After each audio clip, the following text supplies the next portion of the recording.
Bueno, para mí fue un sociópata. Ese man era como un semidios. Pablo Escobar es una dualidad. Estos que lo ven como una especie de Robin Hood y estos que fueron sus víctimas. Claro, ofenden ciertas cosas, porque se vivió una guerra muy tesa y hay veces ver que Pablo Escobar es una especie de ídolo para algunos, pues puede chocar. El costo no importaba, lo que importaba era ganar para Pablo Escobar. Era un hombre que estaba dispuesto a hacer lo que fuera con tal de lograr su cometido. Él se soñaba con ser presidente y en muchas oportunidades me dijo que me fuera preparando para ser primera dama. La historia de Pablo Escobar lleva 40 años cautivando al mundo. Aunque la verdad sobre lo que ocurrió en las calles de Medellín y en la selva de Colombia tiempo atrás está rodeada de misterio. Ahora que los rivales de Pablo Escobar están muertos o entre rejas, el hijo de Pablo Escobar, Sebastián, ha decidido buscar la verdad. Tras descubrir una habitación secreta con archivos familiares, ha contactado con varias personas dispuestas a contar su historia.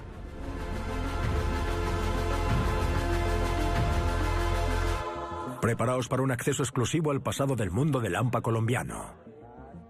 Esto es Escobar al descubierto. Escobar al descubierto.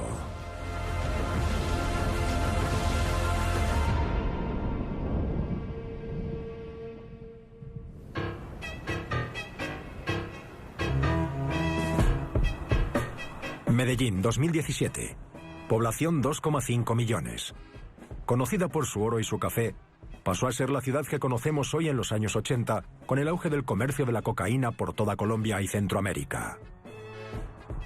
A pesar de la continua presencia de los cárteles de droga en las calles, la ciudad ha disfrutado de varias décadas de paz. Aún así, los fantasmas del cártel de Medellín están visibles por todas partes. Ahora, Sebastián ha regresado a Medellín para buscar a cualquiera que le pueda contar la verdad sobre el legado de su padre y averiguar si alguna vez podrá volver a casa. Sí, cuídate. Adiós.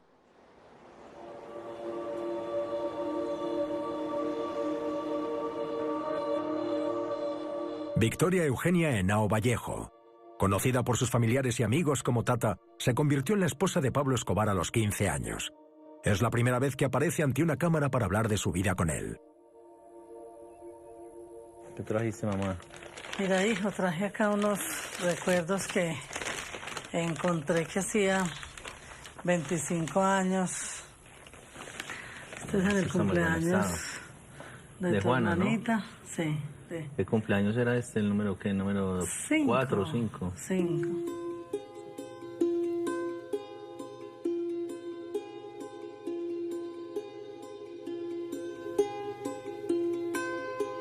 Esta fue una nueva que nos encontramos de la... ¿Te acordás? Cuando yo conocí a Pablo, su madre era la maestra de la escuela de niños La Paz. Y era una familia muy humilde con escasez de lo prioritario.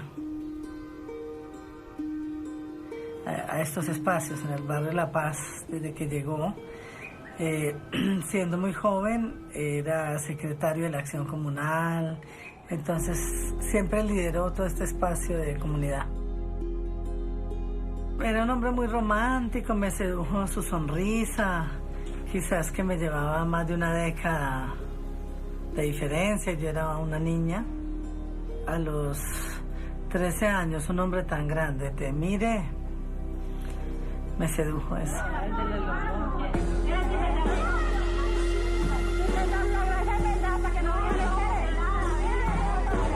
Ahí está perfecto, vean. Enfoque sin moverle nada ahí, hermano. Enfoque sin moverle.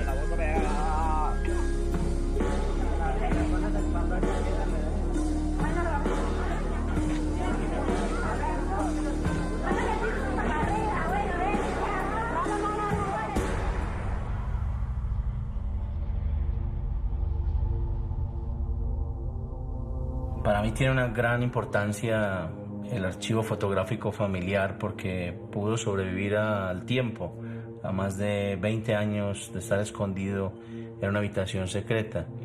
Durante muchos momentos, la policía o los enemigos de mi padre, cada que tenían acceso a las fotografías de los familiares o amigos, después todas esas personas aparecían asesinadas. Nosotros habíamos pedido la destrucción total del archivo y esto nunca sucedió, nadie nos hizo caso. Así que este archivo es testimonio de la supervivencia de muchas de estas personas que aparecemos en esas fotos. También muestra una triste realidad, y es que cada que abres un álbum de estos, la mayoría ya están muertos, de hecho. El ascenso de Escobar como líder del cártel de Medellín fue rápido. Al principio, los pequeños narcotraficantes lucharon por el control del comercio de drogas en la ciudad. Pero la capacidad de Pablo para colaborar con figuras políticas y sus innovadoras rutas y técnicas le convirtieron en el rey del mundo del AMPA colombiano.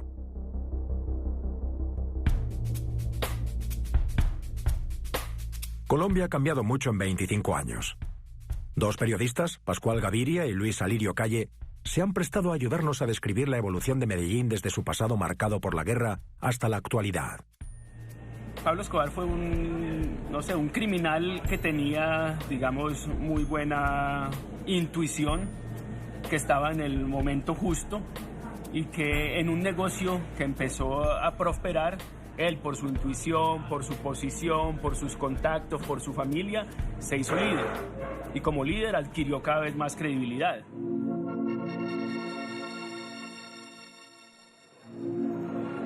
Antes del narcotráfico, Medellín era una ciudad relativamente tranquila. Las noticias, digamos, de crónica roja, como decíamos nosotros en esa época, eran de delincuentes, de atracos en las calles. O sea que a mediados de los años 80, de pronto nosotros nos descubrimos que estamos llenos de coca en este país y que hay un tráfico permanente y muy rentable de cocaína. Una de las primeras rutas que yo recuerdo que mi padre mostró su ingenio fue cuando logró impregnar los jeans con cocaína para enviarlos a Estados Unidos como material de exportación. Durante mucho tiempo ingresó cocaína y los jeans llegaban a Estados Unidos y los lavaban en las bañeras y les extraían la cocaína. La DEA, por supuesto, se dio cuenta de esto con mucho tiempo después y mi padre dijo que iba a continuar con la ruta, entonces le decían que estaba loco. Lo que pasó fue que terminaron impregnando las cajas de los jeans con cocaína y la DEA no prestaba atención a las cajas y las tiraba a la basura y eran las que justamente llevaban la cocaína. Y efectivamente lo que él predecía, que tenía esa capacidad de mirar adelante, de saber cómo moviendo determinadas fichas la gente se comportaría de una manera.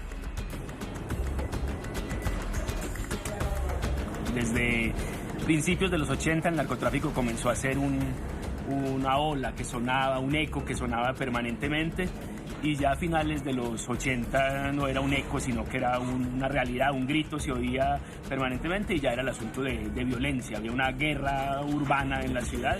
Fue todo lo violento que se vio.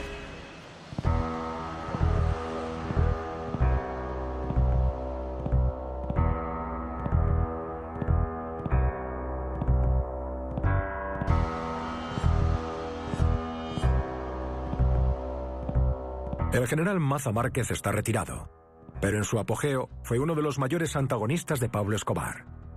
Hoy está en una cárcel de baja seguridad, condenado por colaborar en el asesinato del político Luis Carlos Galán en 1989.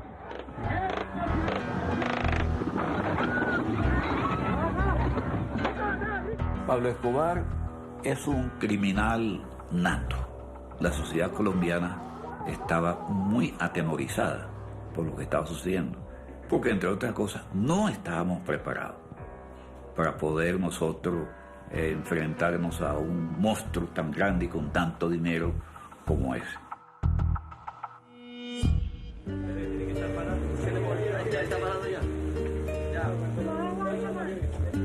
Estas imágenes exclusivas muestran a Pablo y su familia al inicio de su ascenso al poder, cuando podía montar en moto por las calles de Colombia con su hijo.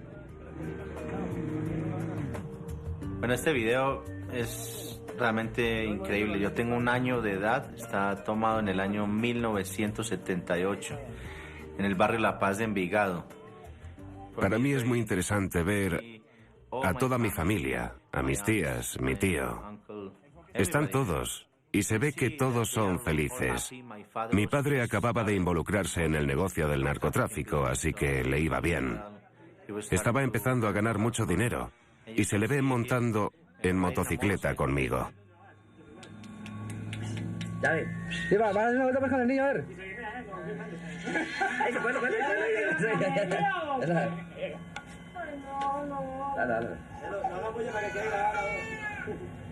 En este barrio se cuenta una historia de que mi padre les dijo a sus amigos, cuando tenía 23 años, que si cuando cumpliera 30 años no tenía ya $1 millón, se suicidaría.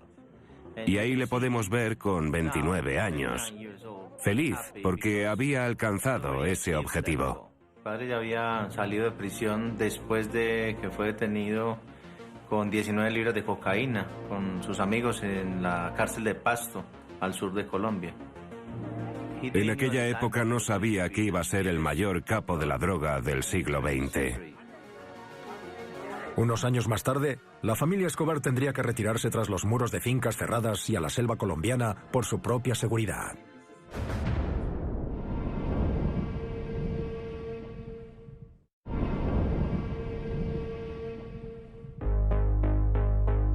Sebastián Marroquín, también conocido como Pablo Escobar Jr., ha encontrado unas imágenes inéditas de él y su padre unos años antes de que se convirtiera en el hombre más rico y peligroso del mundo.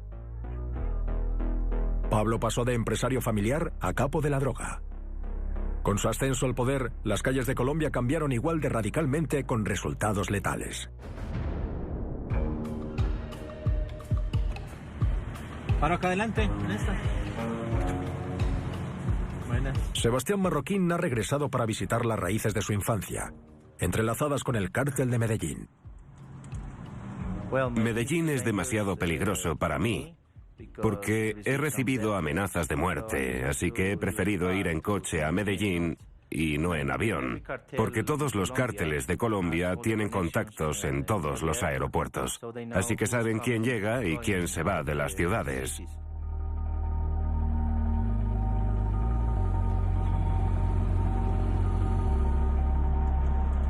Este es el puente del río Magdalena y es muy importante porque conecta Medellín con Bogotá. Las regiones que rodean Medellín y Bogotá están separadas por un puente. Pero estas ciudades son muy diferentes. Al contrario que la mayoría de países costeros, las ciudades más grandes de Colombia crecieron en la selva, donde la tierra era fértil. Su gente lleva en el ADN el oficio de comerciantes y granjeros, lo cual era perfecto para colaborar a que el emergente comercio de la cocaína explotara en el mercado mundial.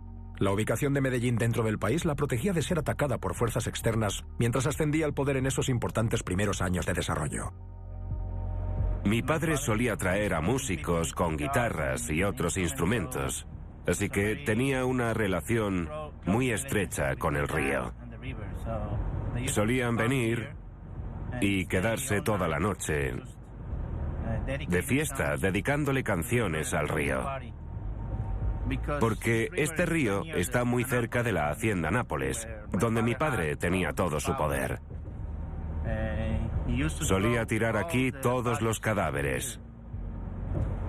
Si estas aguas pudieran hablar, nos contarían muchas historias sobre muertos.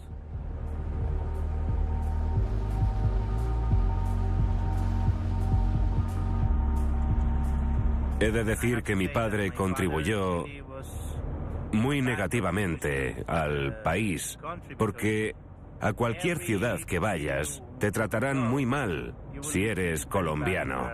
Solo por mi padre. Creen que cualquiera que venga de Colombia es un narcotraficante, y eso no es cierto. Medellín, Colombia. Desde Bogotá a Medellín, Sebastián viajó hasta Moravia, un barrio a las afueras de la ciudad que Pablo Escobar transformó cuando no era más que el basurero de la ciudad y que hoy sigue prosperando. Esta acción cambió las vidas de toda una generación de colombianos para mejor. Mi padre construyó este barrio porque el basurero de Medellín se incendió, así que sintió la necesidad de dar un hogar a 5.000 familias. La construcción de este barrio creó numerosos admiradores, entre ellos este joven sicario. Yo tenía 6 añitos y ya escuchaba de Pablo, porque él venía mucho aquí al municipio de Medellín. Llegó Pablo, está en la finca. La gente decía, está en la finca, vamos para la finca, era Pablo, vamos para el estadio, era Pablo. Y era esa emoción, la misma emoción que yo le he visto a los políticos, se lo juro. Ese man era como un semidios, de verdad que era como si fuera un santo. Y entonces, pero ¿por qué idolatran tanto? O sea, yo era un niño que desde niño miraba como detrás de los otros niños. Entonces ver toda esa idolatría, ver esa adrenalina que se generaba, me metía en ella. Pero yo no quería estar en el tumulto, yo quería ir a tocar ahí al santo, venga para acá.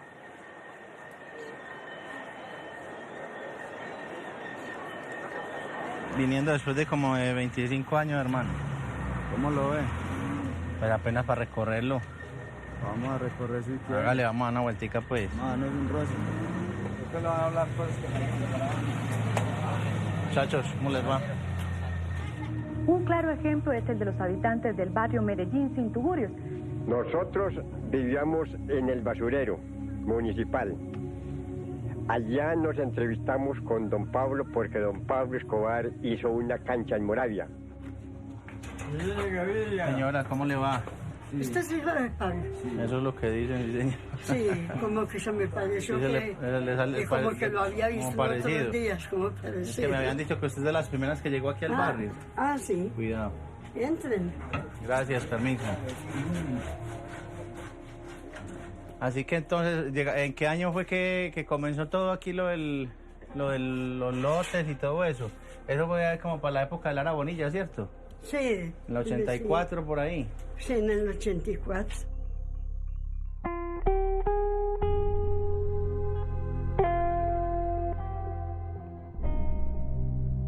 Pablo a mí me dijo, pues que cómo me llamaba. Entonces dije que me llamaba Irene Gaviria. Al último me dijo, yo, no hay duda que sos de mi familia. Dijo, no hay duda que sos de mi familia, te voy a dar una casita y te la voy a dar en un buen punto y te voy a colaborar, te voy a ayudar. Y esa fue la casita que le dio. Y esta fue la casita. ¿Y él volvió después, años después, volvió para acá, volvió de pronto a verla o ya no la volvió a ver? No, yo me veía con él cuando iba por allá, porque él después de que ya empezó hubo tanta persecución contra él, pues que iba a venir. No, claro. No. Lo que Pablo hizo no lo hizo nadie, como lo digo yo, no hubo gobierno ni nada.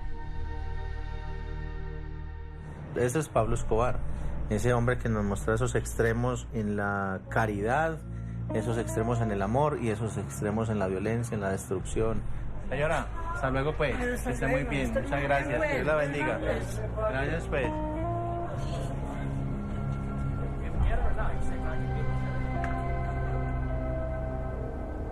Pablo Escobar, la primera impresión, era un hombre no solamente aceptado, sino que también gozaba de cierta simpatía, porque era político, había fundado su movimiento político que se llamaba Medellín sin tugurios, era una especie de Robin Hood.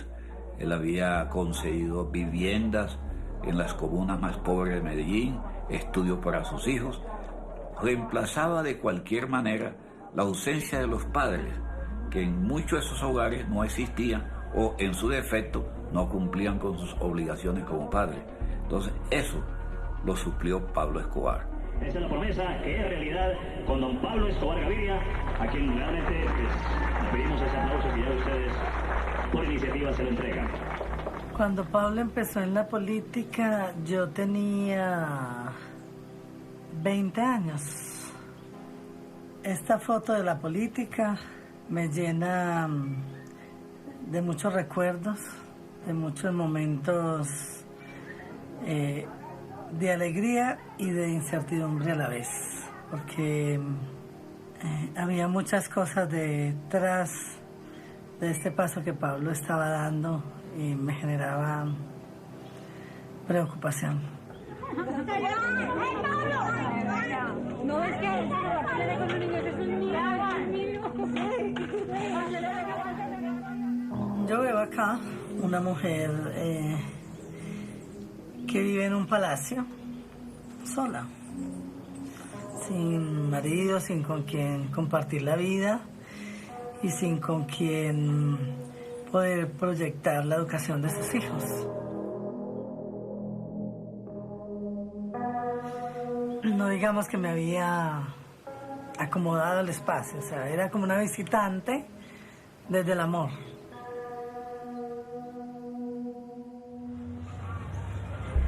Esta es como una nueva. Somos de las mejores, sí.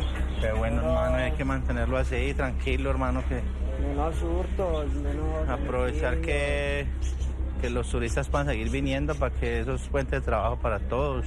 Aprendan a vivir en comunidad, cuidarse entre todos, a aprovechar el turismo y vivir tranquilos, hermanos, que eso vale oro viejo, no hay plata con qué comprar la tranquilidad, hermano. Mi papá la tuvo toda y no le alcanzó para comprar un minuto de tranquilidad, hermano.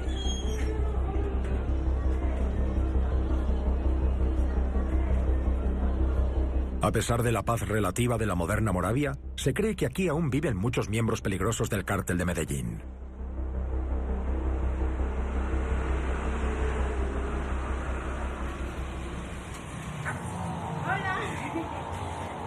¿Qué más? ¿Cómo le ha ido? Muy bien, gracias a Dios. Me encanta conocerlos. ¿Cómo está? Mucho gusto. Bien, gracias. ¿Y esto es todo lo que anda vendiendo, pues?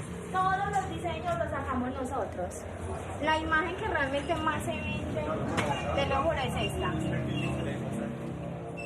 Claro, ofenden ciertas cosas, porque se vivió una guerra muy tesa y hay veces ver que Pablo Escobar es una especie de ídolo para algunos, pues puede chocar. Además del barrio de Moravia, Pablo Escobar construyó un moderno estadio de fútbol y patrocinó un equipo, lo cual emocionó a muchos colombianos.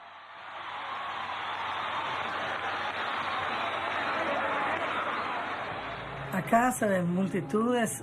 Pablo está muy feliz por ese desafío que tiene con el deporte y con su contribución a hacer canchas de fútbol en los barrios más marginados para que los chicos puedan estar alejados de las drogas, que era su eslogan de ese momento. Su vida siempre la manejó en esas dualidades. Un saludo muy especial para todos los deportistas y para toda la juventud del barrio Tejelo, y mi sentimiento de gratitud hacia todas las personas que colaboraron en los trabajos materiales para la construcción de esta cancha. Muchas gracias. A ver, ¡Don Pablo!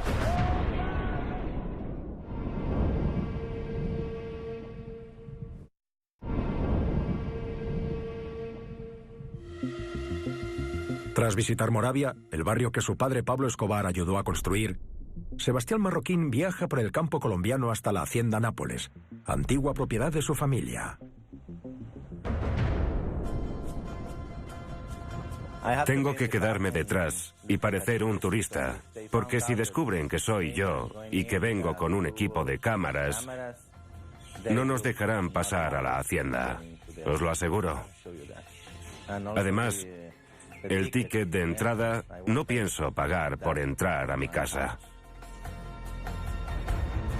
Estas imágenes de Sebastián Marroquín nos muestran la hacienda Nápoles en su apogeo.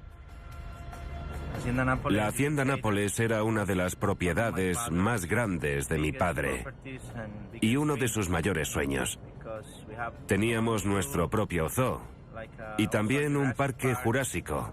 Todos saben dónde está la hacienda Nápoles y hoy en día es uno de los lugares más visitados de Colombia.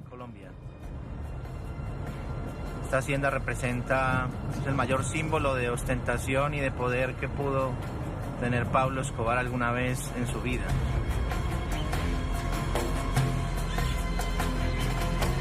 Rodead la casa.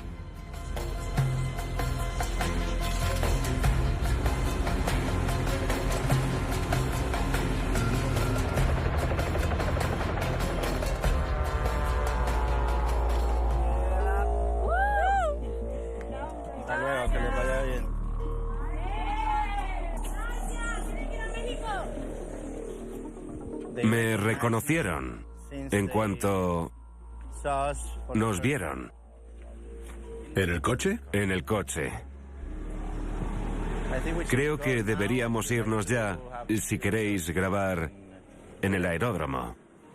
Si nos quedamos más, no llegaremos.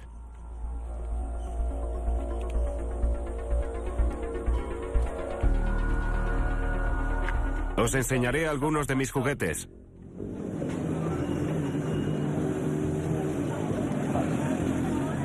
Pablo Escobar tuvo muchos juguetes, sobre todo motos. Aquí vemos a Sebastián en una pista de carreras y luego con los sicarios de Pablo trabajando en su garaje. Aquí vemos una motocicleta que yo construí de cero. Por supuesto, la mayoría de hombres que aparecen eran sicarios y me ayudaban con la moto y cuidaban de mí. Algunos de ellos eran mis guardaespaldas. Esta es una situación inusual en que cogí la cámara y empecé a grabar.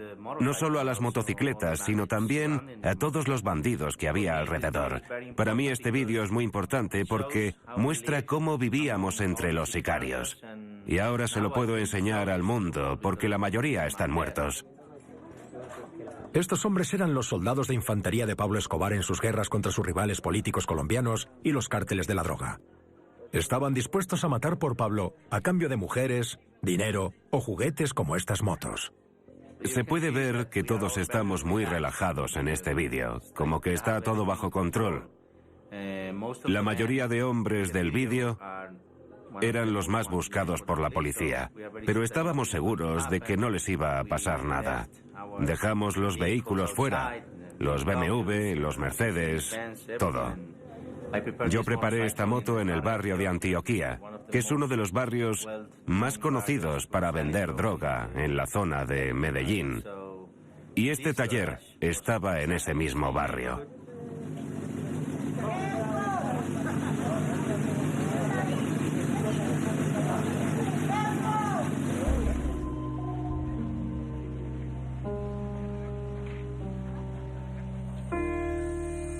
Durante unos años vivimos una vida muy tranquila como familia, porque no había violencia, nadie iba a por nosotros. Mi padre era joven, muy rico y poderoso, pero nadie nos prestaba mucha atención. Y durante un momento tuvimos la hacienda Nápoles y un montón de dinero. Pero claro, eso no duró mucho. 5 minutos en comparación con toda una vida.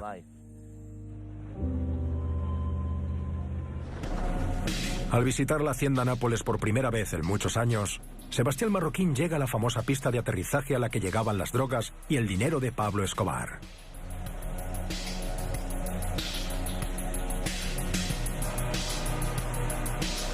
Este sitio es importante porque mi padre dirigía su negocio desde aquí. Era el jefe y esta era su oficina.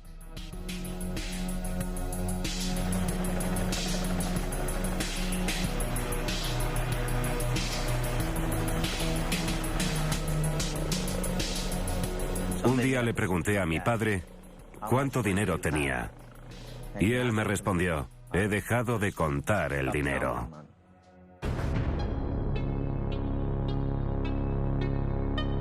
El tesorero de mi padre me contó que en aquella época ganaban entre 50 y 70 millones de dólares cada semana. Así que, si echáis cálculos, eso es mucho dinero.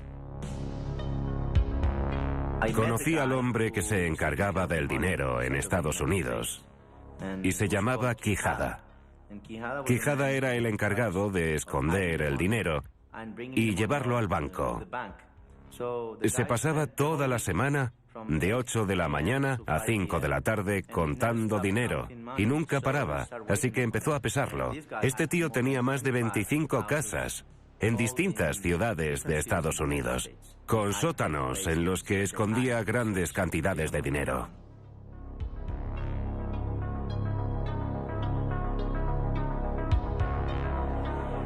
Yo creo que Escobar nunca se vio sin dinero. Tenía tanta que podía pensar en cualquier gasto y eso no le hacía mella. Una vez mi padre fue a Estados Unidos en su avión privado y Quijada le recibió en el aeropuerto de Miami. Le dijo: tengo muchísimo dinero, tienes que ayudarme, no me queda sitio para guardarlo y va a llegar más. Y mi padre dijo: vale, llenemos este avión. Y metieron tantos dólares en el avión que mi padre y el piloto no pudieron salir hasta que sacaron todo el dinero al llegar a Medellín. No pudieron ir al baño porque no podían abrir la puerta de tantos billetes que había. El avión estaba lleno de dólares. Ya os imaginaréis lo libre que se sentía mi padre.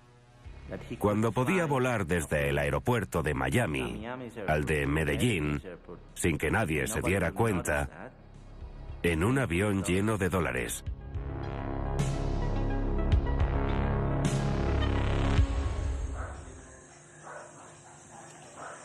Creo que el peor enemigo de mi padre fue su ambición.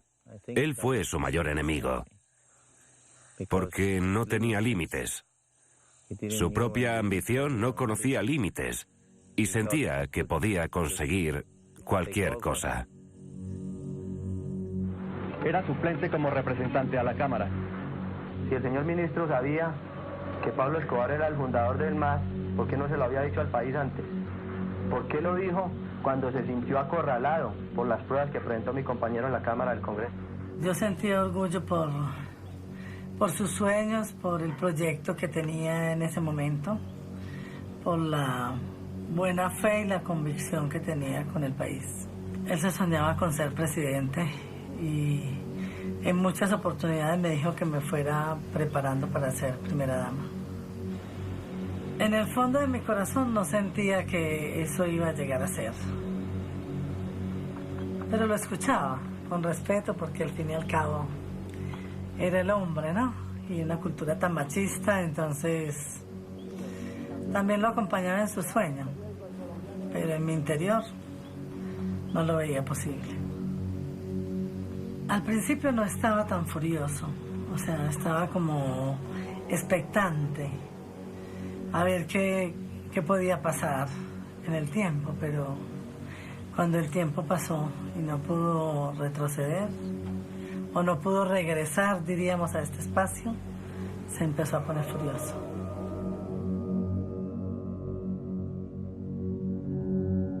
Tras años de lo que parecía un interminable éxito financiero, Pablo Escobar y su familia empezaron a ver un cambio en la opinión de sus rivales, del gobierno y del público.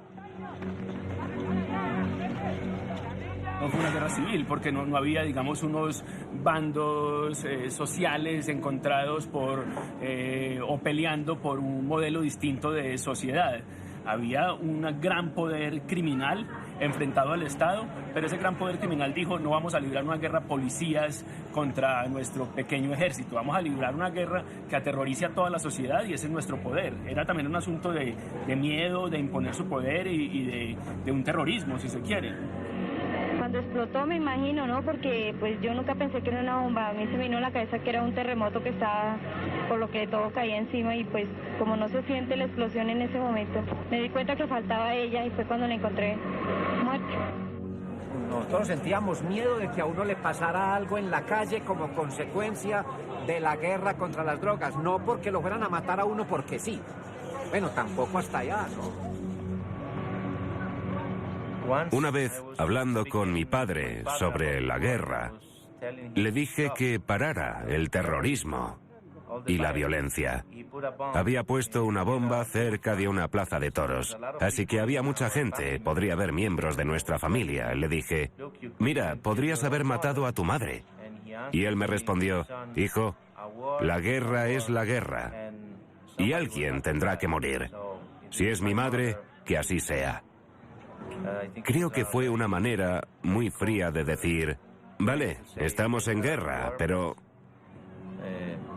no importa quién muera.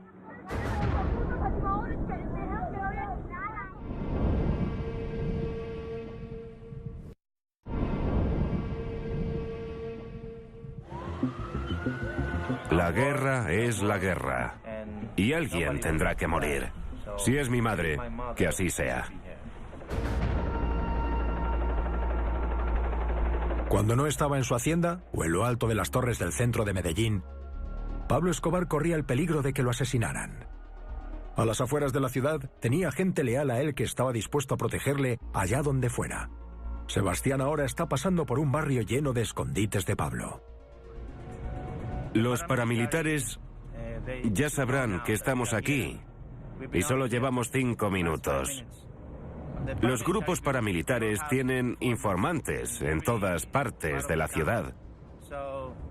Probablemente vieron un 4x4 con 4 hombres dentro y cámaras.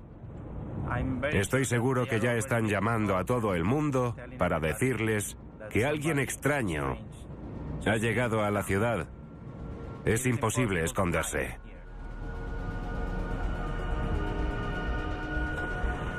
Mi padre solía tener informantes en este pueblo. Si estaba escondido aquí, la policía solo podía llegar por este camino. Así que, si pasaba alguien, mi padre lo sabía.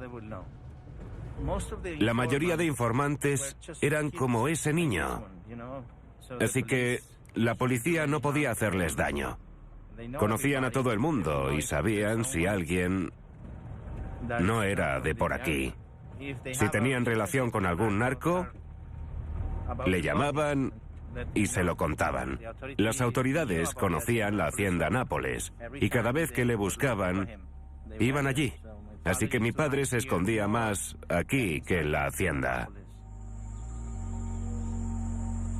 Ahora esto está muy tranquilo. Entonces, se podía oler el miedo. El motivo por el que os he traído aquí es porque quería enseñaros el verdadero sitio en el que mi padre se ocultaba y vivía. Por aquí os podría contar muchas historias sobre cada rincón, cada árbol, cada montaña.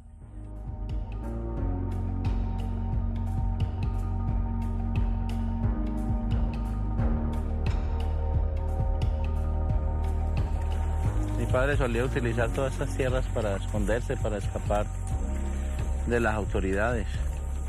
Muy difícil encontrar a alguien acá en el medio de estos potreros, de estas selvas también. Y este era el tipo de caminos que solíamos recorrer.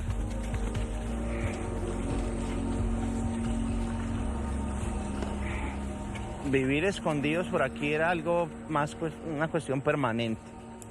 A mí me gustaba, pero la parte de las motos y la parte divertida, ya la parte de esconderse y de correr y de estar a toda hora viendo quién le iba a matar a uno, la verdad que no era muy divertido. Por acá la policía nunca iba a llegar, era muy difícil que ellos pudieran rastrear a alguien por esta zona. A mi padre le daban miedo los helicópteros porque se acercaban a la selva y se ponían a disparar por si había algún hombre de Pablo Escobar o lo que fuera. Así que me enseñó que buscara el árbol más grande posible para esconderme debajo y protegerme de las balas.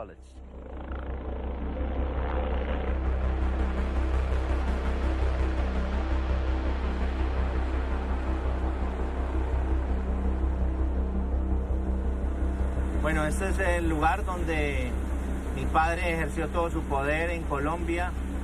La mayoría de los laboratorios estaban aquí, en las profundidades de la selva. No se pueden encontrar fácilmente. Entonces Pablo Escobar siempre estaba a la fuga. Los Pepes, la DEA y el gobierno colombiano quemaban cualquier propiedad relacionada con el cártel de Medellín, dejando cenizas a su paso.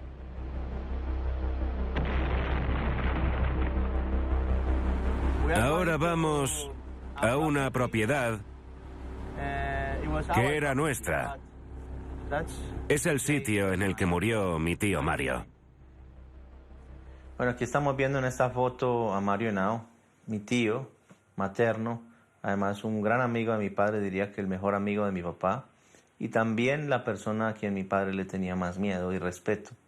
Esto viene desde que mi padre pretendió casarse con su pequeña hermana, Tata, a quien él no quería que mi padre tocara ni se le acercara de ninguna manera, con lo cual amenaza de muerte a Mario, a mi padre, y le dice, con la niña no te metas. Entonces mi padre le costó mucho ganarse la confianza de Mario para que lo dejaran acercarse a Tata, como se le decía a mi madre, para que continuara adelante esa supuesta relación. Murió porque llegaron unos helicópteros y se pusieron a disparar. Él estaba intentando escapar usando un barco como este. Justo en medio de esos árboles, entre los dos. ¿Aquí es donde murió Mario? Donde murió, sí. Listo, amigos, seguimos para arriba. Ese día, Pablo Escobar perdió a uno de sus mejores amigos. Era el único al que le habría hecho caso si le hubiera dicho que parase. No sé qué habría sido de la historia de mi país si Mario, mi tío, no hubiese muerto para lograr que mi padre parara.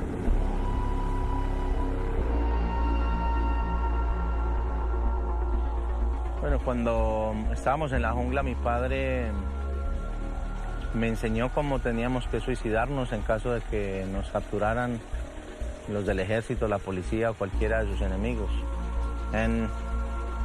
Con ese tipo de enemigos, os aseguro que preferiría morir. Usaban una máquina especial para cortar el césped, pero la usaban con hombres. Empezaban con la mano derecha para que pudieras ver cómo ibas muriendo lentamente. Te cortaban en trocitos.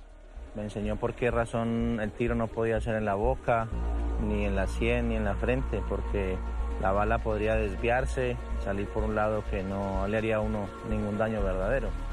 Con lo cual siempre me decía que tenía que ser en el oído derecho el disparo, en caso de que nos viéramos rodeados, y que fue exactamente lo que él hizo cuando se vio rodeado el 2 de diciembre de 1993, el día que murió. Mi padre se suicidó. Murió exactamente de la misma manera como me enseñó a hacerlo. La creencia de Sebastián Marroquín de que su padre se suicidó es un asunto muy polémico. Pero tras la muerte de Pablo, sucedieron muchos acontecimientos que Sebastián pretende explorar en el próximo episodio.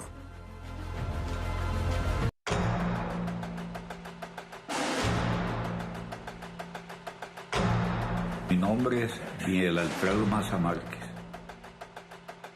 Duré 37 años de servicio activo en la Policía Nacional, saliendo con el grado de mayor general. Durante el reinado de Pablo Escobar en los años 80, el general Maza Márquez fue uno de los funcionarios más poderosos del gobierno colombiano. Muchos creían que jugaba en ambos bandos. Y hoy en día está cumpliendo una condena de 30 años por colaborar en el asesinato de un rival político del cártel de Medellín, Luis Carlos Galán. Los colombianos no cambiaron de opinión sobre Escobar y el cártel de Medellín por la cocaína. Fue la violencia callejera y la agitación social causados por la competencia entre los cárteles y los funcionarios corruptos del gobierno. Demasiados inocentes cayeron en el fuego cruzado para que el pueblo de Colombia hiciera la vista gorda. Presidente Barco, él me tuvo mucha confianza a mí. Él me dijo, general Maza, ¿qué vamos a hacer? Yo le dije, presidente, lo tenemos que combatir. Porque ninguna organización mafiosa, por muy poderosa que sea, puede ser superior al Estado. Pablo Escobar y el cártel de Medellín ascendieron al poder en una ola de orgullo nacional colombiano. Pero al éxito le siguió la violencia extrema y su amado país le dio la espalda.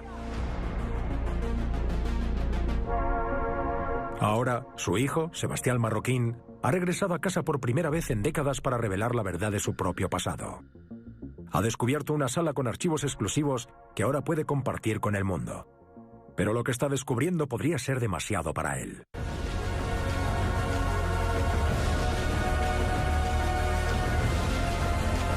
Escobar al descubierto.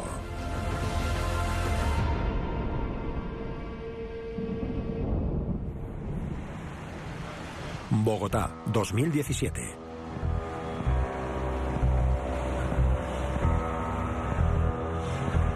Será alguien muy importante. No sé, a lo mejor el presidente. Un par de guardaespaldas. Y una ambulancia.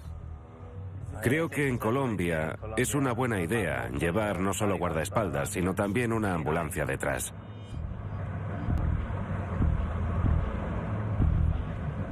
Bogotá es una parte muy importante de la historia de mi familia. Porque si lo piensas, mi padre vino aquí a reclamar parte del poder político que quería tener. Yo he sido muy clara en mi posición política respecto a los grupos, ya sean de izquierda o de derecha. Aquí inició la guerra contra el gobierno colombiano cuando ordenó el asesinato del ministro de Justicia. Nuestra relación con Bogotá es principalmente a través de la violencia.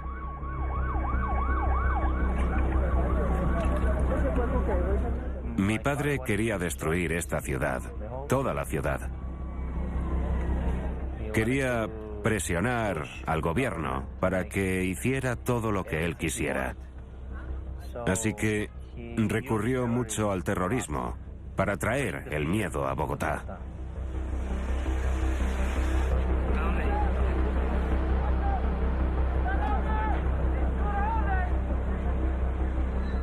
La mayoría de veces que he venido a esta ciudad, he sentido que estaba en peligro a todas horas.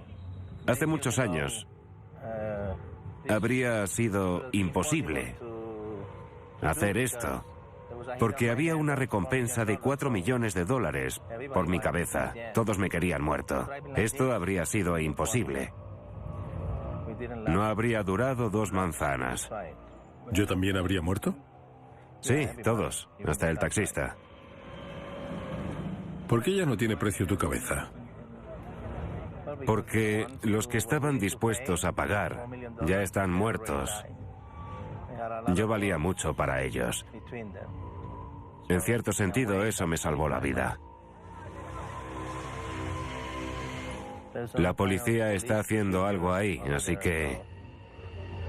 ¿Qué pasó, mijo? Creo que deberíamos volver al hotel. Será más seguro para todos.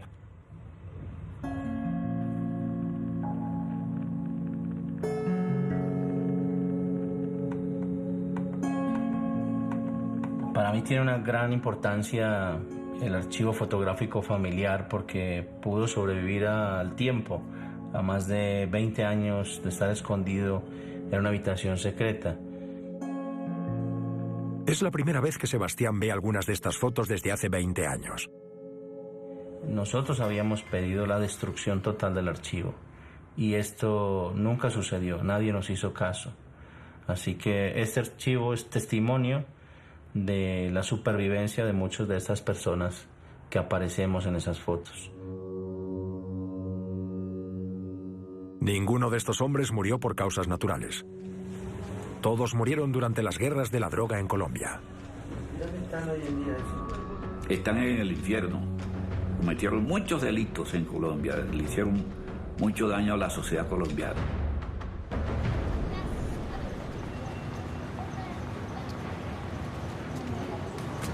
Tras conseguir averiguar sus nombres, Sebastián ha localizado a 2 hombres leales a su padre, un guardaespaldas y su cocinero personal.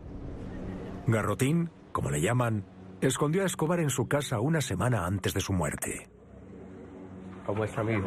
Me encanta saludarlo, mano. ¿Cómo estás? De verdad que me da mucho escalofrío de verlo, me da mucha satisfacción.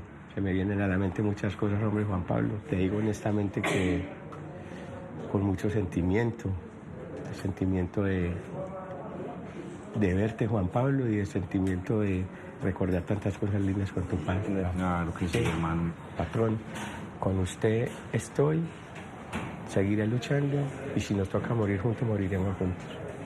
Te lo digo de corazón, Juan Pablo. Porque para mí Pablo no fue mi patrón, fue mi amigo.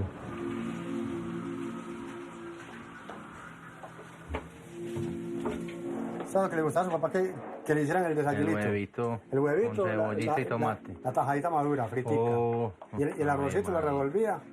Arepita, ay, ese hogar huevito. tan bueno, Ese platico era el que le gustaba a su papá. Cuando él murió, en las noticias mostraron un plato de espaguetis sí. ¿Sabes qué? Creo que este fue el plato que comió el último día. Sí, exactamente. Pablo Escobar, la primera impresión, era un hombre no solamente aceptado, sino que también gozaba de cierta simpatía. Era una especie de Robin Hood. Él había concedido viviendas en las comunas más pobres de Medellín, estudios para sus hijos, pero desde un principio, desde el momento en que el presidente Belisario Betancur, muerto Lara Bonilla, implantó la extradición, ahí ya le vimos nosotros el verdadero perfil del criminal a Pablo Escobar. Eso de la delincuencia, hermano, eso nunca se acabará. No, hombre, jamás en la vida. Empezando porque a mí no se me olvida una frase que decía su padre. ¿Qué decía el hombre? La mafia más grande de cualquier país del mundo es la política y el gobierno. Las mafias a veces son más poderosas que los estados. La yakuza, ¿no? Vamos a comer lo que le gusta al señor. Bueno, pasemos entonces. Usted sabe que... Oiga, ¿sabe qué? Es que este es campeón, hermano. Es que yo ahora... Cuando una persona, por muy importante que sea, empieza a convertirse en un problema para la mafia lo destruye, porque no les conviene. A Pablo Escobar lo destruyó la misma mafia, porque ya no le convenía. Por los viejos tiempos. Claro, hombre. Gracias por tenerme por aquí, hermano. Y siempre te he recordado. A Carlos Lede lo destruyó la mafia, porque ya no les convenía. A los de Cali lo destruyó la mafia, porque ya no les convenía. Se fueron ellos y el negocio sigue. ¿Me doy a entender? Y eso es mundial. ¿Qué es lo que más les hace recordar a mi papá y de qué manera, pues? No recuerdo ni a su papá. Es que un gran patrón. Era un tipo que no nos gritaba. Con todos los trabajadores era muy humanitario. Para mí, me ocurrieron dos cosas con Pablo Escobar en esos días antes de morir. Verle sus lágrimas y verlo sonreír. Viste sus dos extremos. Nosotros ves llorando un personaje de esos. El patrón de patrones, pero a moco tendido. Nosotros estamos impresionados. Qué épocas, hermano, tan duras, ¿ah? Muchas gracias por todo. Y a usted por cuidar tanto a mi viejo hermano en esos momentos. Hombre, Juan Pablo, no solo por cuidarlo en ese momento, si volvería a nacer, volvería a estar con él. Yo sé que Te sí, lo digo que sí. El reino del terror de Pablo Escobar en Medellín fue posible debido a un instrumento crucial: sus sicarios o asesinos a sueldo. Controlaban las calles mediante el miedo. Sin el potencial de una guerra de guerrillas en su arsenal, quedaba expuesto. Y cualquier hombre, mujer o niño dispuesto a matar por él recibía un buen dinero. Al ofrecer recompensas por cualquier policía muerto, siguió reclutando cientos de sicarios. Y el narcotráfico empezó a manejar cantidades de dinero que nunca antes habíamos visto nosotros que manejara la industria, la empresa privada en general, el comercio. Cantidades exorbitantes de plata pagándole a los muchachos montones de dinero por matar. A partir de mis 11 años empiezo a descubrir un mundo donde si vendes drogas, si cargas un arma, si andas con el más bandido de los bandidos, eres respetado.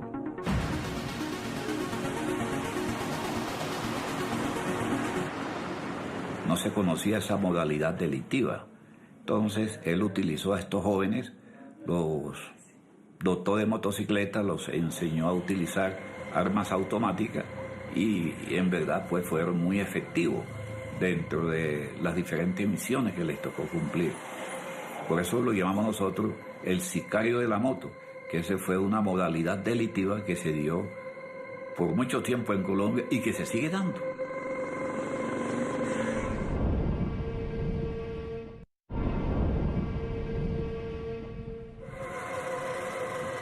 Tuve que ir a hacer un trabajo de limpieza, pero yo en ese momento había aprendido a manejar moto ya. Entonces fue muy... porque era más vértigo manejar la moto y no tener el arma para uno defenderse. Porque vos tenés... Por eso está respetado el piloto, porque el piloto es tu ángel guardián.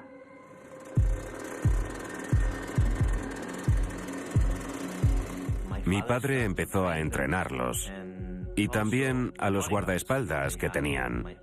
Quería que una moto fuera al lado de su ventanilla siempre que iba conduciendo su coche. Mi padre contrató a un tipo solo porque era capaz de ir a su lado, junto a su ventanilla cuando iba conduciendo. Iba en moto solo para protegerle. La prueba que tenía que superar consistía en seguir a mi padre incluso cuando se equivocaba de ruta. Mi padre hizo eso por toda la ciudad. Y al tipo que iba al lado no le preocupaba su propia vida, solo le protegía. Así que le contrató. Le dio una moto como regalo, una pistola, y le pagó mucho dinero para que fuera su primer guardaespaldas motorizado.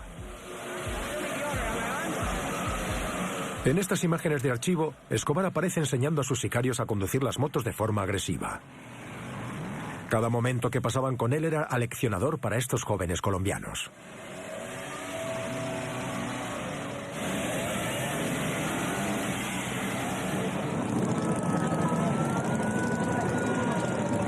Estas imágenes nunca vistas muestran a los hombres de Escobar preparándose para una carrera por una carretera colombiana con Sebastián Marroquín, su hijo.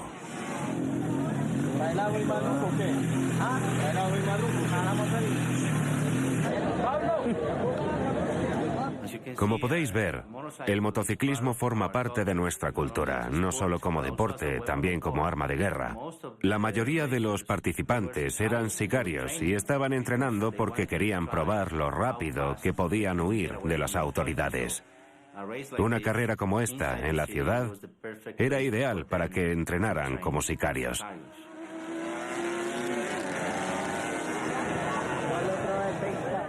Yo paré la moto y recordé que al lado había algunos del cártel de Cali.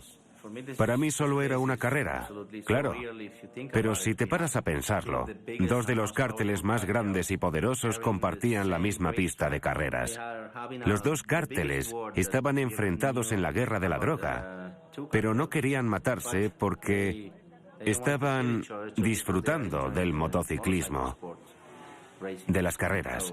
Es una situación muy rara, cuesta creerlo.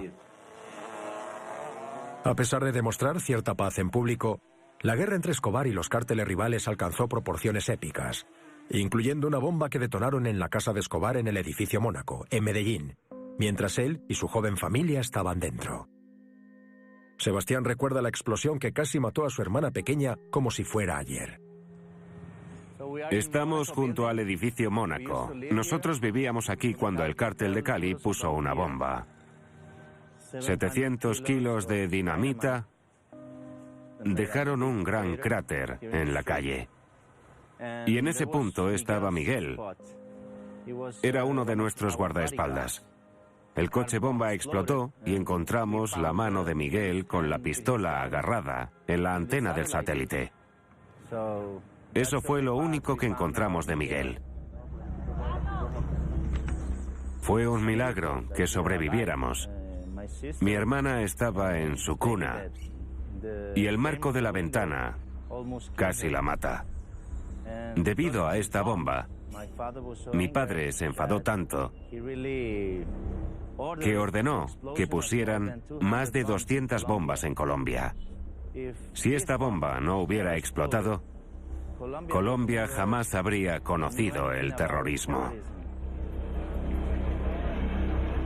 Solo puedes participar en una guerra si estás loco, porque pierdes tus valores humanos, a tus familiares, vidas humanas. Se pierde todo, hay que estar loco. Y en cierto modo, si lo piensas, cuando mi padre inició tantas guerras, había empezado a perder la cabeza.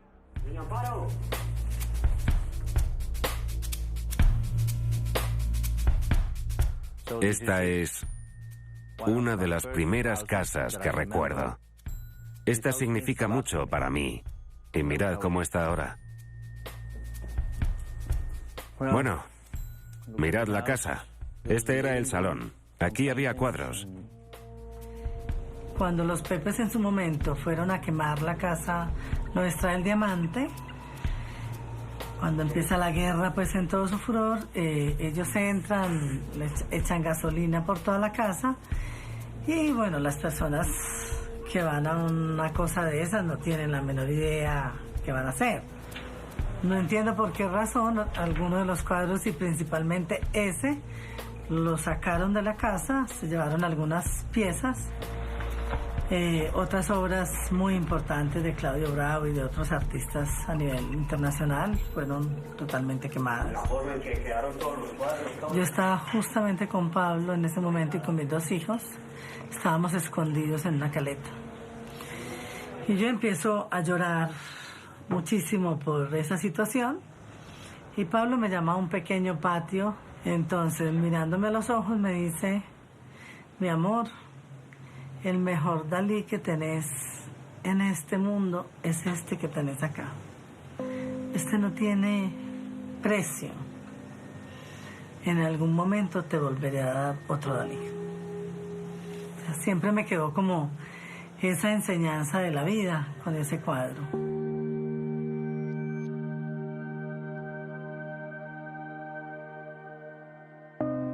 Aquí vivimos algunos de los momentos más felices como familia con mi padre. Recuerdo que aquí tengo un vídeo con mi padre. Este vídeo fue grabado justo aquí y me está dando una bici como regalo de cumpleaños.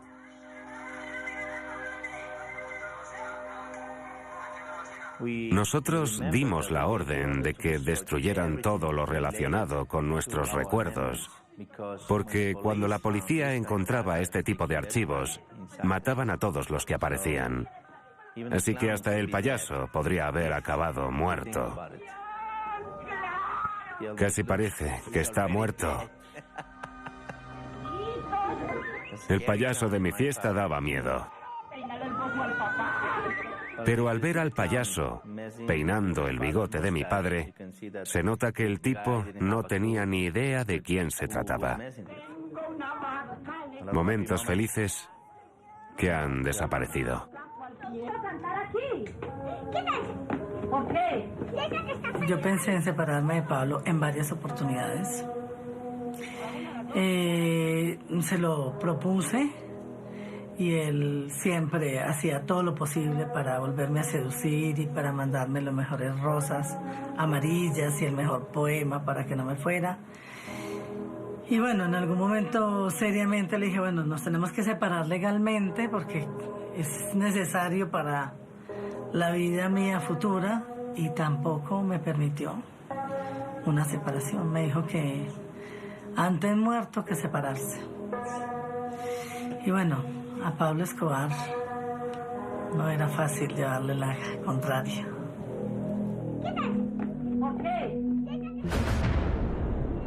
En 1991, Pablo Escobar era uno de los hombres más ricos y poderosos de todo el mundo. Pero sus enemigos iban ganando terreno en el narcotráfico colombiano. Para su hijo, el adolescente Sebastián Marroquín, el mundo era muy diferente. Se estaba separando del impacto de su padre en su vida y empezaba a disfrutar de sus frutos. Hola, nena. Estos archivos muestran que Estados Unidos no tenía ningún problema en recibir a la familia de Pablo Escobar. Yo tenía 14 años y estaba bebiendo alcohol en un casino de Las Vegas, jugando a las mismas tragaperras que cualquier otra persona usaría. Este tipo de imágenes puede demostrar que gastábamos mucho dinero. Todo el mundo sabía que estábamos allí, pero no nos prestaban atención y las autoridades no nos ponían problemas. Y mi padre estaba vivo. Combate de Mike Tyson versus Donovan Razor Ruddock. Casino Mirage, 28 de junio de 1991. Nos gastamos como $500,000 en menos de 2 meses. Y no compramos muchas cosas. Todo nos lo gastábamos en buenos hoteles y alquilando limusinas. Yo estaba con mi novia, estaba enamorado y nos lo pasábamos muy bien. No teníamos tiempo para gastarnos todo el dinero que teníamos. Era extraño, porque al mismo tiempo mi padre estaba a punto de entregarse a las autoridades colombianas. Pablo Escobar Gaviria. Todos los periodistas, todos los colombianos estábamos a la expectativa de este momento. Y hoy finalmente a las 5:11 de la tarde, los periodistas que estaban cerca a la cárcel de máxima seguridad de Envigado vieron llegar un helicóptero del cual descendió Pablo Escobar Gaviria. ¿Sabe que la gente va a empezar a calumniar, que va a delinquir desde aquí? Para evitar más acusaciones debido a la investigación del gobierno estadounidense y para proteger a su familia, Pablo Escobar se entregó a las autoridades colombianas. Pues fundamentalmente lo que Pablo Escobar dice es que su entrega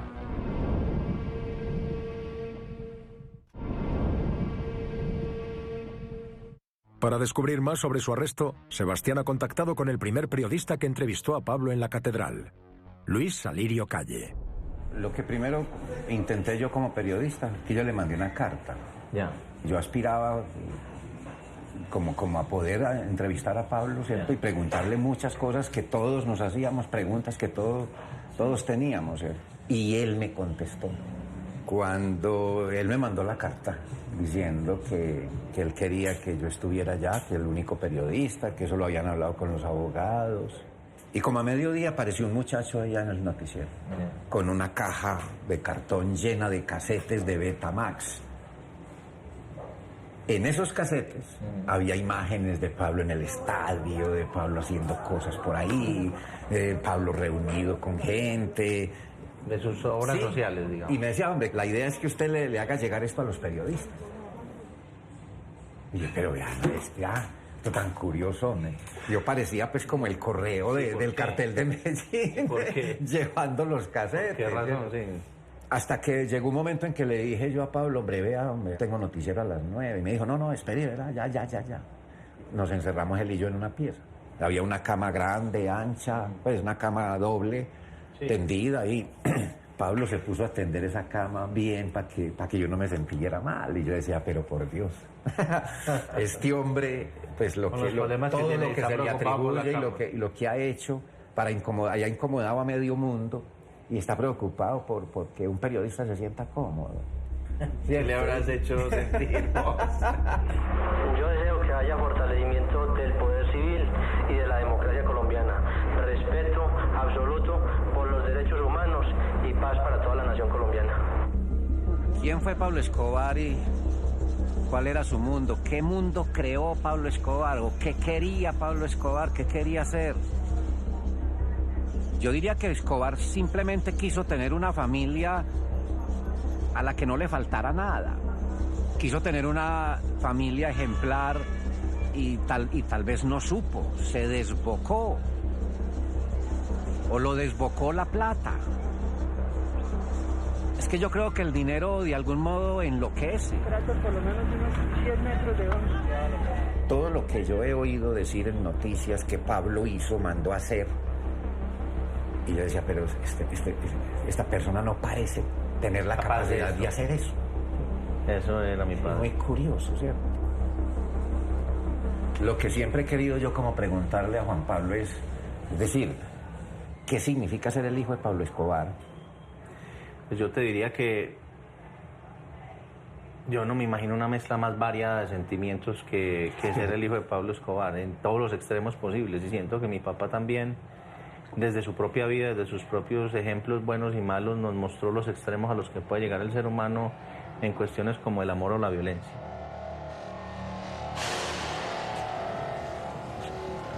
Después de pasar casi un año en la lujosa catedral, rumores de que Pablo Escobar seguía supervisando su imperio de la droga motivó al gobierno a trasladarlo a otra cárcel. Durante el traslado, Pablo escapó, evitando a los cuerpos de la ley y a los grupos que buscaban su venganza, hasta su muerte el 2 de diciembre de 1993.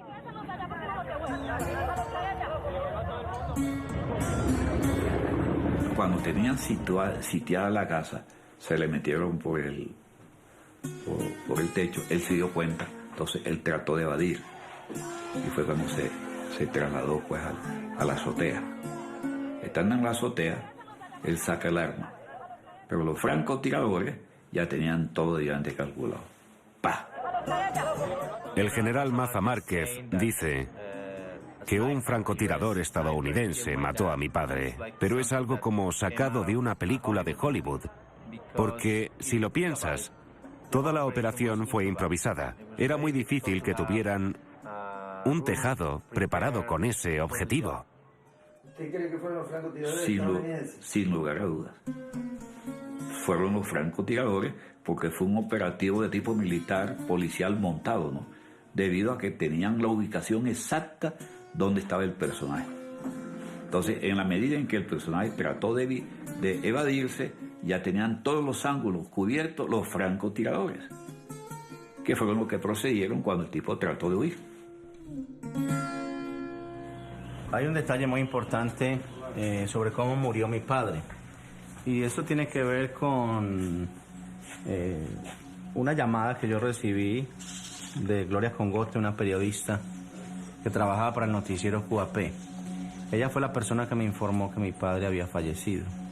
Ella estaba manifestando que mi padre estaba ubicado y había muerto exactamente en ese edificio que ves ahí en la parte izquierda de la pantalla, que se llamaba El Obelisco. Eso es un shopping center y es exactamente el lugar donde la policía confirma que ha fallecido mi padre, cuando en realidad ya estaba batiéndose a tiros contra Carlos Castaño.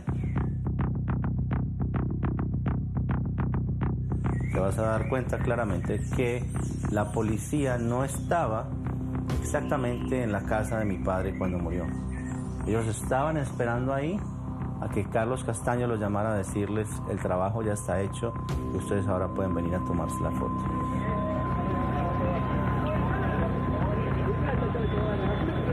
Al final, Pablo Escobar murió en una pelea entre mafiosos, no murió en una pelea entre la policía buscando al delincuente. Ese no fue el final de Pablo Escobar.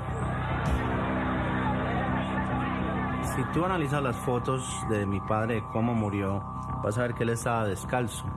Y esto es importante porque muestra claramente que mi padre no tenía intenciones de escapar.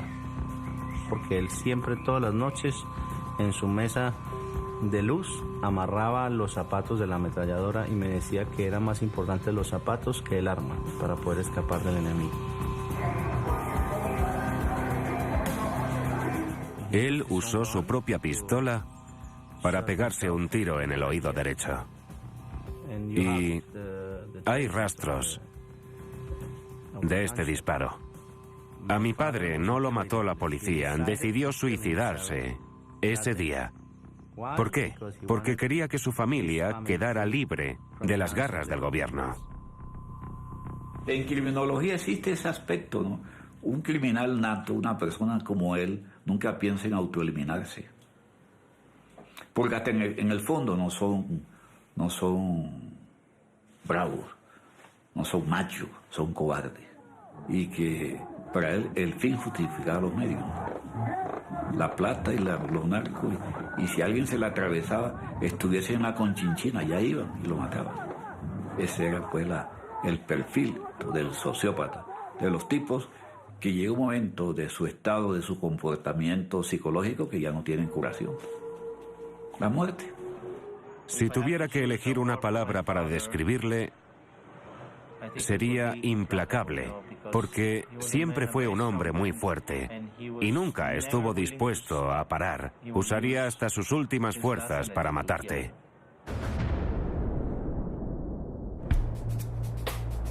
Hoy, su influencia sigue sobrevolando el país como una nube.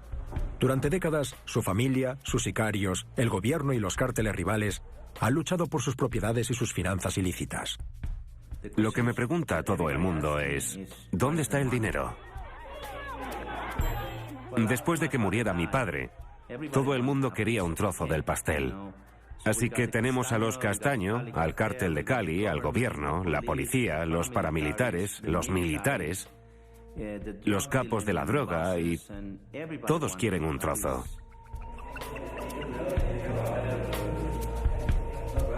Y todo eso costaba mucho dinero. Nadie ejercía la violencia gratis, nadie iba a poner una bomba gratis. Y a mi padre se lo conocía por ser un hombre que pagaba muy bien y a veces pagaba de más. Así hizo a muchos de sus amigos también millonarios con su propio dinero.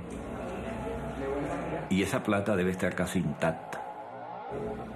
Y las personas que sabían de su dinero, el hijo. Porque a Pablo Escobar no se le decomisó nada. Pablo Escobar, el edificio Mónaco y la finca esa donde estaban los hipopótamos. Y pare de contar. Está claro que el general Maza Márquez no está bien informado porque todo el mundo sabe que todas las propiedades de Pablo Escobar fueron incautadas por las autoridades y el resto de propiedades nos las quitaron los pepes. Esa plata está por fuera, invertida en, no sé, en banco, en industria, en alguna cosa. ¿Qué se hizo la plata de Escobar? Que si la tienen sus enemigos. Pues eso se dice. Yo datos específicos, concretos y ciertos no tengo de eso. A veces me parece que también es un mito, pero... Es decir, es probable que parte del dinero haya caído en manos de los enemigos, otra buena parte en manos del gobierno. Y uno se imagina que la familia con algo debió haber quedado para sobrevivir, ¿no? Así que la conclusión es que el dinero de mi padre está en muchas manos. En manos del gobierno, en manos de la policía, en manos de sus enemigos, en manos de sus antiguos socios y amigos. Así que está en muchas partes y no en una sola. Cuando la policía entró a la cárcel de la Catedral y mi padre se escapó, dejó $20 millones en efectivo. Y pregunta en el informe oficial cuántos millones de dólares la policía dijo que había encontrado adentro de la catedral. Estimo que no más de $2 millones, así que ¿dónde están los otros 18? Y es así como se perdía también mucho dinero.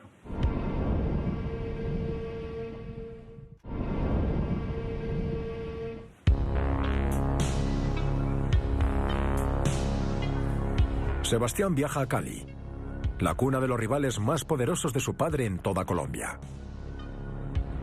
Cuando murió mi padre, todo el mundo pensaba que todo había terminado, que no pasaría nada más, pero pasaron muchas cosas después, porque mi madre y yo tuvimos que venir aquí, a esta ciudad, para hacer las paces con los enemigos más peligrosos de mi padre.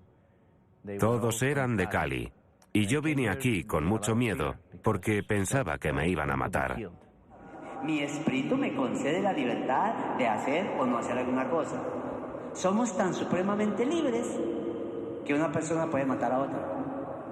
Si no fuéramos libres, mi Dios no permitiría. ¿Usted cómo va a matar al otro? Ese es el misterio de la vida. Cuando estás a punto de morir y estás seguro de que estarás muerto dentro de 1 hora o menos, y los que te van a matar te llaman y te dicen que te van a perdonar la vida, pero que te condenarán a ser pobre el resto de tu vida, les das las gracias.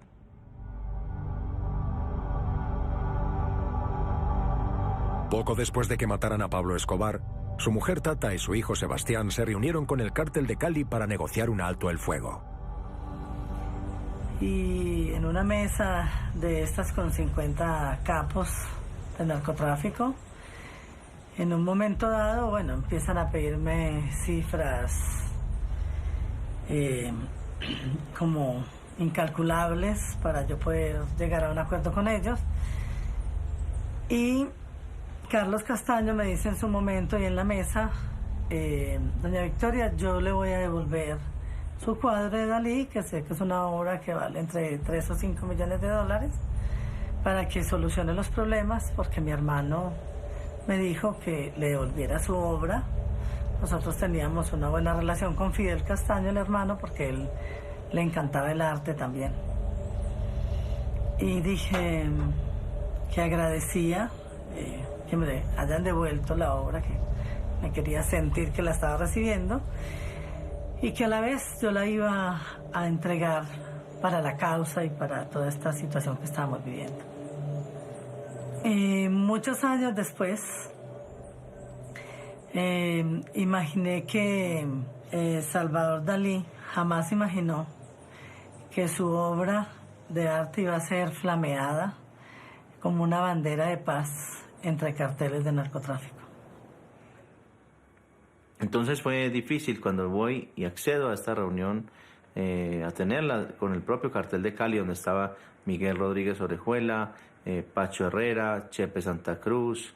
Entonces allí estaban todos esos grandes capos decidiendo qué pasaría no solamente ya con mi vida, sino con lo que se supone que yo heredaría de mi padre. Y lo que más me dolió y sorprendió es encontrarme ahí a la familia de mi propio papá. Pero ya no para apoyarnos, sino para acusarnos frente a los peores enemigos de él, para aliarse a ellos y utilizar su poder para quitarnos todo lo que nosotros supuestamente debíamos haber heredado. Mi abuela Hermilda y sus hijos, los hermanos de mi padre, no estaban ahí para defendernos, para ver cómo podían solucionarlo, sino para repartirse lo que quedaría después de que me mataran.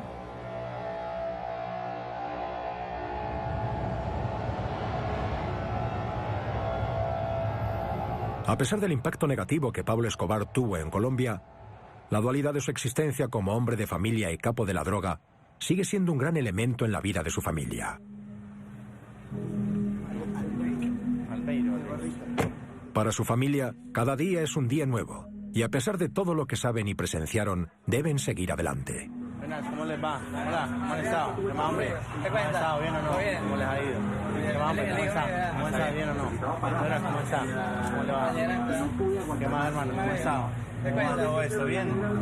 ¿Mucha gentecita o qué? Creo que mi mayor compromiso con mi hijo es hacer que crezca sintiendo amor por su abuelo, porque sé que si mi padre estuviera vivo, habría querido mucho a su nieto. No puedo vivir con la posibilidad de enseñarle a mi hijo a odiar a su propio abuelo, y no lo haré. En primer lugar, para mí es muy importante saber que mi hijo puede querer a su abuelo, y después ya conocerá toda la violencia que causó. La portada es lo que más se vende. Sí. Los llaveritos, ¿verdad? Ah, de todo, mira la cédula y todo. Los llaveritos del curso, claro. Pues.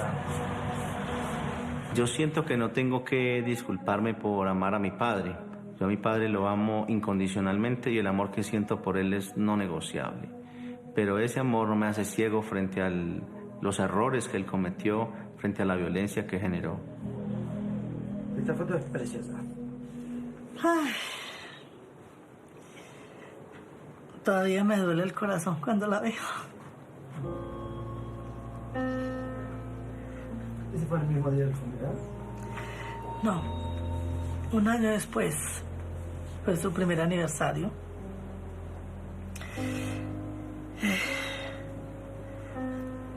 Había mucho dolor en esta familia. Y ya había estado transitando por el tema de las negociaciones con los carteles. Así que quiero contar que en este proceso y 5 años después estuve ausente de este mundo de tanto dolor.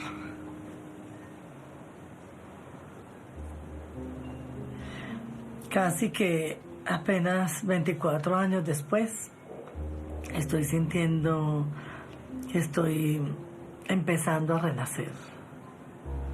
Pero apenas ahora, muy a pesar de todos mis esfuerzos y todo lo que he hecho para levantarme cada mañana y volverme a elegir. Después de tanta guerra, volver a elegir la vida. No ha sido fácil para mí. Apenas siento que me voy a volver a conectar con la vida.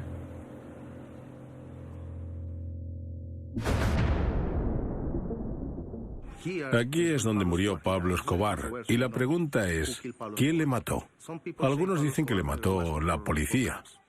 La bala que mató a Escobar era de 9 milímetros, y en esa época, mi comandante Aguilar, que estaba en ese grupo, no usaba balas de ese calibre. Tenían armas con munición más grande. En Colombia también hay una especie de fatiga con el tema de Pablo Escobar. El mito de Pablo Escobar es más para los extranjeros que para los colombianos. Para nosotros fue una realidad y una realidad que fatigó. Pablo Escobar llevaba un bigote como el de Hitler, probablemente para las fotos, porque el FBI y la DEA vinieron y lo afeitaron como un trofeo. Incluso aquí al interior, cuando se intenta contar la historia oficial, también hay puntos de vista y hay tergiversaciones y hay distintas teorías. O sea que es inevitable que desde afuera haya una teoría que coincida con la nuestra. Algunos dicen que Escobar sigue vivo y yo digo que entonces Elvis Presley también. Escobar está muerto porque ambas agencias lo dijeron. O sea, el reguero de muerte fue grande. Y el reguero de dolor también, y muchísimo de ese dolor todavía está vivo. Pero poco hablamos de las guerras, de las víctimas del narcotráfico. Pareciera que son víctimas que están solas. Yo he hablado con algunos, y sí, ellos hacen sentir que están solos, que poco se interesa la sociedad por ellos.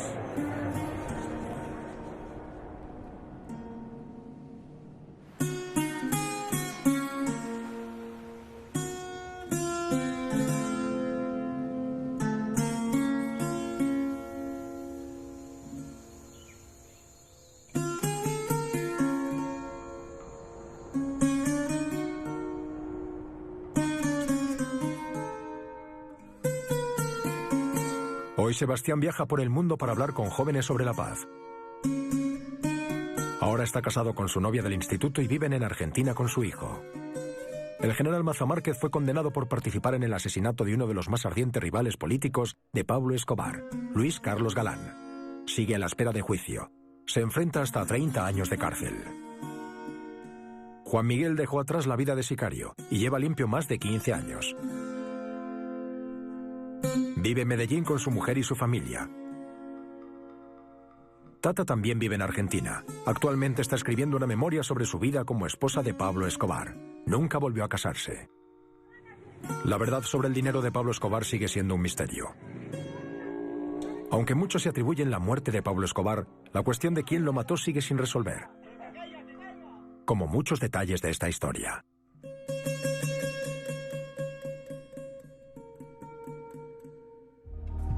Para mi hijo que me da fuerzas para ser un buen hombre, para mi amada incondicional, compañera de aventuras, para mi valiente madre, para mi adorada hermana, para mi querida familia, para los amigos que superaron el miedo, para mi padre, que me enseñó qué camino no seguir, y para las víctimas que creen en la paz y la reconciliación, Sebastián Marroquín.